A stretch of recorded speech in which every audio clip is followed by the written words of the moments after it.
Hi everybody, I'm Rocky. I'm going to read The Raven by Edgar Allan Poe because I usually wear glasses and I can't see shit, so I'm bored as fuck, people. That's basically what it boils down to. I'm bored as hell.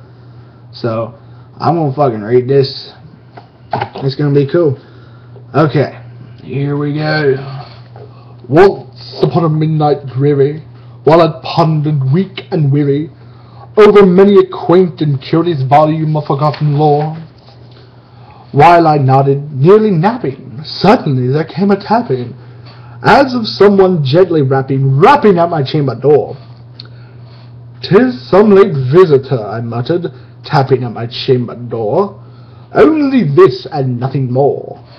Ah, distinctly I remember, it was in the bleak December, and each separate dying ember wrought its ghost upon the floor. Eagerly I wished tomorrow, vainly I sought to borrow from my books a crease of sorrow for the lost Lenore, for the rare and radiant maiden whom the angels named Lenore, nameless here forevermore. And the silken, sad, uncertain rustling of the purple curtains filled me with fantastic terrors never felt before, so that now, to still the beating of my heart, I stood repeating, "'Tis some visitor entreating entrance at my door, some late visitor entreating entrance at my chamber door. This it is, and nothing more." Presently my soul grew stronger, hastening, and then no longer. "Sir," said I, "or madam, truly your forgiveness I implore. But the fact is I was napping, and so gently you came a-rapping, and so faintly you came a-tapping at my chamber door, that I scarce was sure I heard you. Here I opened wide the door, darkness there, and nothing more.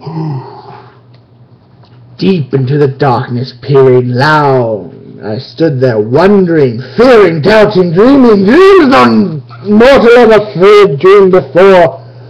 But the silence was unbroken, and the stillness gave no token. And the only word there spoken was the whispered word, Lenore. This I whispered, and an echo murmured back the word, Lenore. Merely this and nothing more. Back into the chamber turning, all my soul within me burning, soon again I heard a tapping, somewhat louder than before. "Surely," said I, "surely that is something at my window lattice.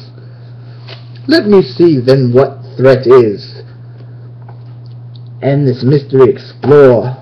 Let my heart be still a moment, and this mystery explore. 'Tis the wind, and nothing more." Open here I flung the shutter, when with many a flirt and flutter, in there stepped a stately raven of the saintly days of yore, not the least obeisance made he. Not a minute stopped or stayed he, but the mane of lord and lady perched above my chamber door. I can't read shit because I can't see. Actually, I can't read in general.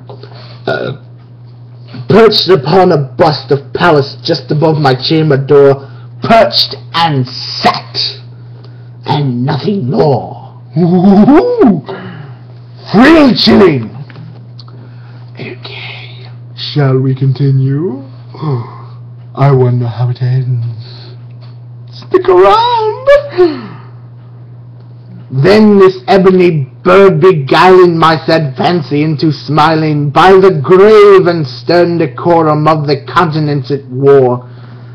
"Though thy crest be shorn and shaven, thou," I said, "art sure no craven, ghastly, grim, and ancient raven, wandering from the nightly shore. Tell me what thy lordly name is on the night's Plutonian shore." Quoth the Raven, "Evermore." I like it like that. Much I marveled this ungainly fowl to hear discourse so plainly, though its answer little meaning, little relevance bore. for we cannot help agreeing that no living human being ever yet was blessed with seeing bird above his chamber door, bird or beast upon the sculptured bust above his chamber door, with such a name as Nevermore. But the raven sitting lonely on the placid bust spoke only that one word, as if his soul in that one word he did outpour. Nothing further than he uttered, not a feather than he fluttered, till a scarcely more than muttered, other friends have flown before, on the morrow he will leave me, and my hopes have flown before. Then the bird said, Nevermore. Startled at the stillness broken, my reply so aptly spoken, doubtless, said I, what it utters is only stock and store, caught from some unhappy master, whom unmerciful disaster followed fast and followed faster, till his songs one burden bore, till the dirges of his hopes that melancholy burden bore, of nevermore. But the raven still beguiling all my fancies into smiling, straight I wheeled a cushioned seat in front of bird and bust and door. Then upon the velvet sinking, I betook myself to thinking, fancy unto fancying, thinking what this ominous bird of yore, what this grim, ungainly, ghastly, gaunt and ominous bird of yore meant in croaking, Nevermore. This I sat engaged in guessing, but no syllable expressing. That means he wasn't saying shit. To the fowl whose fiery eyes now burned into my bosom's core, this and more I sat divining, with my head at ease reclining on the cushion's velvet lining that the lamplight gloated o'er. That's it, gloated. Told you, can't read worth shit. But whose velvet violet lining with the lamplight gloated o'er, she shall press, nevermore. Then methought the air grew denser, perfumed from an unseen censer, swung by seraphim, whom footsteps tinkled on the tufted floor. Wretch, I cried, thy God hath lent thee, by these angels he hath sent thee, respite, and repent from my memories of Lenore.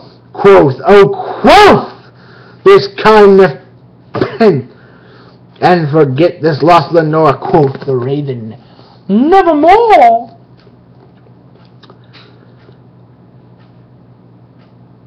Prophet, said I, sing of evil, prophet still, if bird or devil, whether tempter sent or whether tempest tossed thee here ashore, desolate yet all undaunting, and this desert land enchanting, on this home by horror haunted, tell me truly I implore, is there balm in Gilead? Tell me I implore. Quoth the raven, Nevermore. Prophet, said I, thing of evil, prophet still, if bird or devil, by the heaven that bends above us, by that God we both adore, tell this soul with sorrow laden, within the distant Aden, it shall clasp the sainted maiden whom the angels name Lenore, clasp a rare and radiant maiden whom the angels name Lenore. Quoth the raven, Nevermore. But that word or sign of parting, bird or friend, I shrieked up starting, get thee back into the tempest and the night Plutonian shore, leave no black plume as a token of that lie thy soul hath spoken, leave my loneliness unbroken, quit the bust above my door, take thy beak from out my heart, and take thy form from off my door. Quoth the raven, Nevermore. Ooh, this is getting scary.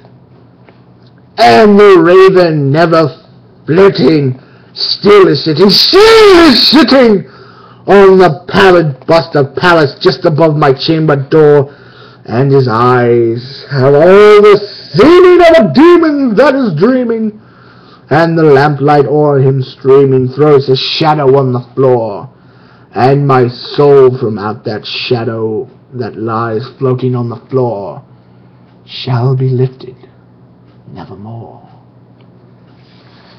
Powerful words. Powerful, powerful words. Yes, indeed. This is a very, very good story. I enjoy this story. If you enjoyed this story, whether you like my reading or not, if you enjoyed the storytelling, you should go out and get yourself some Poe. Because you can't do poetry without Poe. You know what I mean? Because look, I'll show you how to do this. Okay, we got a thing here. I had a pencil. Oh, that'll do. You got Poe.